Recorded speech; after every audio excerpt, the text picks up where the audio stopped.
Taoiseach, the government finally moved on the issue of rent tax credit and introduced a watered-down version of the Sinn Féin proposal. However, the requirements for the landlord to be registered with the RTB exclude so many, including students. Can you clarify that the RTB is a registration requirement?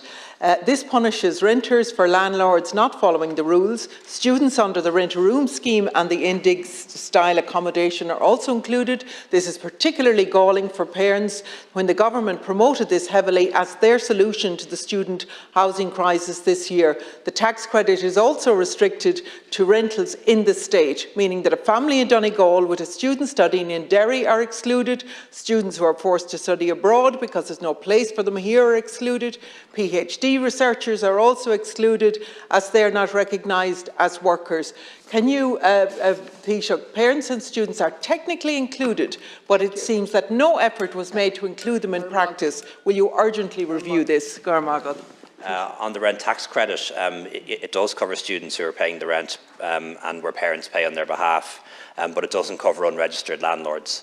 And the difficulty with unregistered landlords is they should be registered.